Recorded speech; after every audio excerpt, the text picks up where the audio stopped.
المتاخمة ل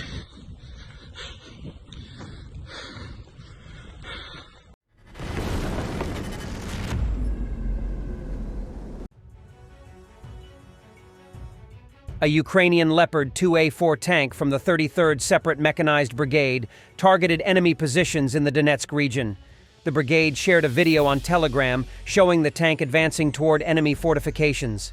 The tank then engaged the target with direct fire.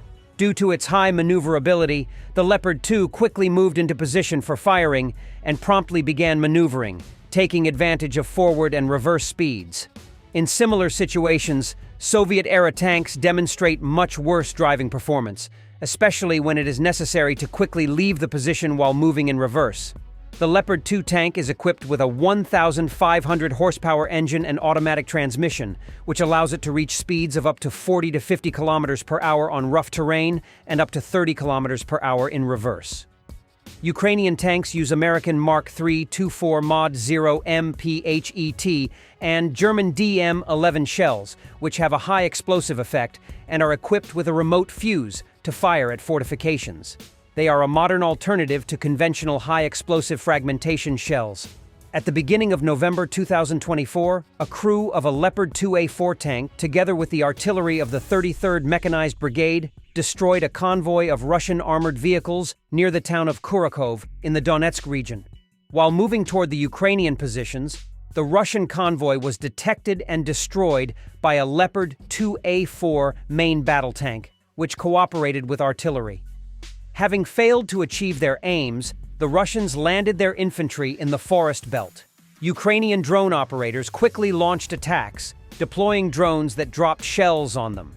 Militarny previously reported that the Rubizh Brigade of the National Guard attacked Russian positions in the Luhansk region. Thanks to the close cooperation of the units, a tank from the National Guard's Herd Tank Battalion, supported by a drone, successfully fired at enemy positions.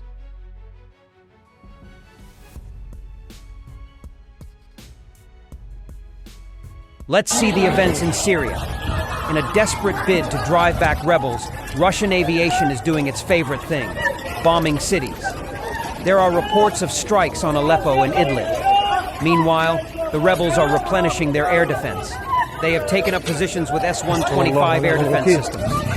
The capture of Russian planes, weapons, and air defense systems by Syrian rebels marks a significant blow to Moscow's efforts in the region.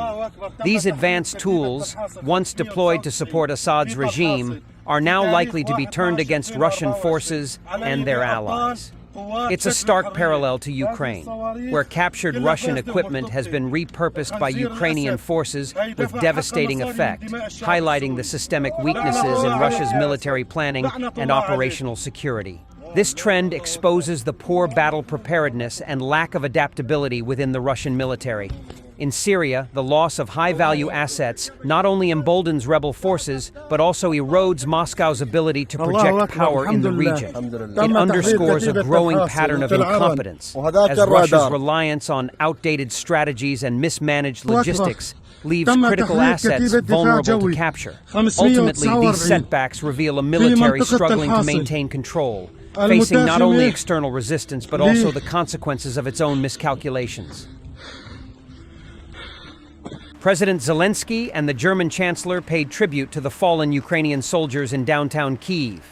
Meanwhile, Bild writes that Scholz deliberately chose to visit Ukraine before Donald Trump's inauguration to discuss key issues and find out what Zelensky is willing to do to resolve the war in Ukraine.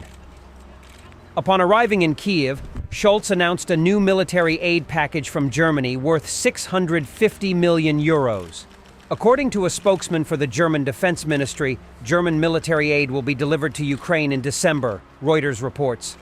The package will also include Iris-T air defense systems, Leopard 1 tanks, attack drones, winter equipment, handguns and heating equipment, and more. Peace in Ukraine without territorial losses is unrealistic, said former NATO Secretary General Jens Stoltenberg, but he noted that this is only an interim solution and does not mean that Ukraine should permanently give up these territories to Russia. He supports President Zelensky's thesis of not giving up any territories to Russia in the event of a ceasefire, but considers this an unlikely scenario given the current situation on the front. The recent surge in protest activity in Georgia is raising serious concern among Rashists. They are even suggesting deploying their favorite FAB 1,500 bombs against the LGBT protesters. Events in Georgia are unfolding exactly like those in Ukraine in 2014. Official Tbilisi's rejection of European integration. Molotov cocktails to the police from the opposition paid for and controlled by the European bureaucrats. If the Georgian government does not take the situation into its own hands now and give the order to disperse the parasites as harshly as possible, then Georgia will face a major war in which tens of thousands and possibly hundreds of thousands of Georgians will die. No matter how cynical it may sound now, one conditional FAB 1,500 now against several hundred protesters is an acceptable price to save hundreds of thousands of lives in the future. If we now look objectively at the backbone that is currently trying to stage a coup d'etat in Georgia, then these are the fugitive Russian Navalnyites and other neoliberal scum, the Ukrainian Nazi pot-headed Maidan scum, and local analogues of the above, paid for by the Euro bureaucrats. That is, in fact, mercenaries want to carry out a coup d'etat in the country with the participation of 0.1% of the local LGBT and neoliberal crap. The Ukrainian Maidan representatives look especially epic there now. They actually destroyed their own country and came to help the Georgians destroy theirs too. Georgian déjà vu. School and university students went out on the streets, particularly in Batumi and Tbilisi, calling for them to join the protests. Meanwhile, Russian propagandists once again showed their bloodthirstiness and suggested dropping a FAB 1,500 high-explosive aircraft bomb on the protesters. The logic of the Russian terrorists has long been clear.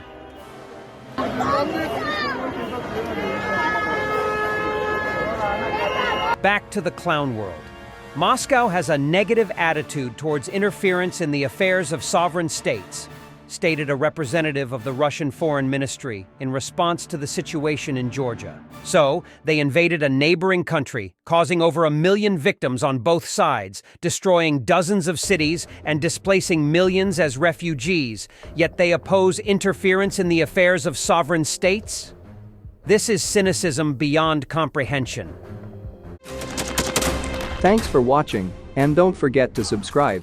Also, if you want to support Warthog Defense, please become our member and get early access to new videos, exclusive members-only videos, and become administrator in comment section. The membership link is in the description. Rescues every day. We had a guy last week, it's 6 rescues in 6 days. You know, he's doing the job every day.